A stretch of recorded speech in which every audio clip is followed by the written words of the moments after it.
तो नमस्कार दोस्तों, स्वागत है आपका अपने अपने YouTube channel electrical with cute boy पे। तो दोस्तों, आज मैं एक इम्पॉर्टेंट टॉपिक और पे बात करने जा रहा हूँ कि यूपी पीसीएल जेई में कितनी वैकेंसीज़ आ सकती हैं, कि यूपी पीसीएल जेई में कितनी वैकेंसीज़ आने वाली हैं और कितनी वैकेंसी आ सकती हैं। तो आज हम इस टॉपिक पे बात करने वाले हैं, ठीक है।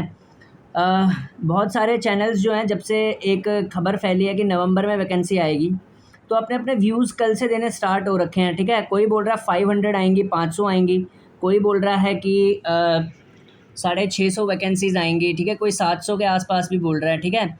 ऐसा बोला जा रहा है कि प्रमोशंस हो रहे हैं तो इसकी वजह से ज़्यादा वैकेंसी आएंगी, ठीक है। मेरी एक बात ध्यान से सुन लेना, यूपीपीसीएल के अंदर 200 से ऊपर वैकेंसियाँ नहीं आएंगी, ठीक है। ऑथेंटिक बात बोलता हूँ और ये ऑथेंटिक चैनल है, जितने भी हाथ पैर रगड़ लेना, 200 से ऊपर वैकेंसी नहीं बनती भैया।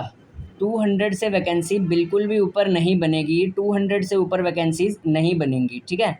बाकी यूट्यूब चैनल आकलन लगा रहे हैं कि जो नवंबर में वैकेंसी आएगी उसमें जो वैकेंसियाँ आएंगी वो 400-500 भी हो सकती है, क्योंकि प्रमोशन हो रहा है। मेरी एक बात बताऊं, प्रमोशन होने से पहले पदों का ब्यौरा ले लिया जाता है, ठीक है, कि इतने खाली होंगे, ठीक है। अब खाली पद तो टोटल 1000 से ऊपर हैं, 1100 पद खाली हैं कुछ, ठीक है। लेकिन उनमें से जो वैकेंसी आएगी वो हमेशा 200 के ही आसपास आएगी, ठीक है।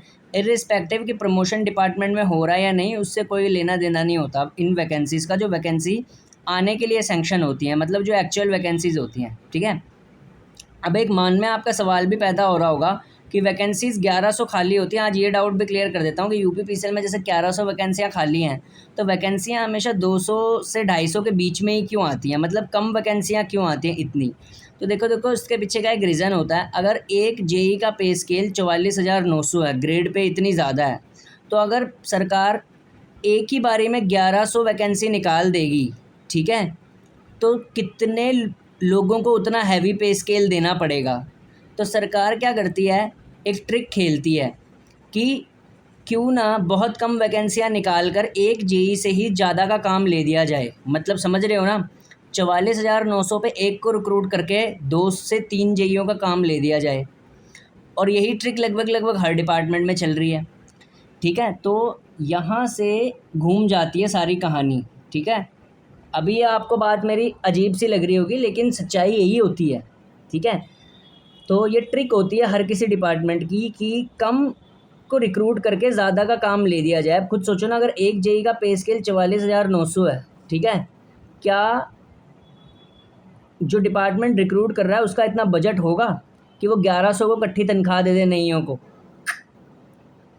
इसीलिए हमेशा वैकेंसी भले ही 1100 खाली हो, आती सिर्फ 200 से लेकर 250 के बीच में। 200-250 भी मैं आजकल ज़्यादा बोल गया, ठीक है। 200 मान के चलो, 250 छोड़ो, ठीक है। अपने पर्दों, दिमाग के पर्दे खोल लो। 200 वैकेंसीज़ आएंगी, 200 वैकेंसी से ऊपर वैकेंसीज़ नहीं होंगी, ठीक है। इसी के अंदर आपको फ़ाइट करना पड़ेगा, कंपटीशन टफ होएगा, लेकिन आप कर सकते हैं, ठीक है। तो मोटिव रहिए, और वही मैंने रीज़न भी बता दिया, ठीक है, कम क्यों आती हैं, ठीक है। कि 1100 को 44,900 देने से बढ़िया तो 200 को रिक्रूट करो, ठीक है, और उनसे 2-2 4-4 का काम ले दो, ठीक है।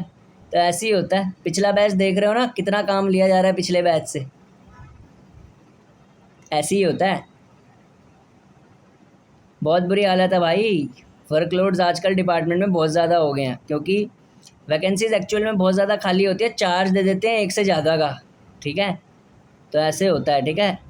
तो तैयारी करो, सिलेक्ट हो, और एक से ज़्यादा का काम करो, ठीक है। आजकल यही पॉलिसी है, ठीक है। क्या बोला मैंने, तैयारी करो, सिलेक्ट हो और एक से ज़्यादा बंदों का काम करो। धन्यवाद।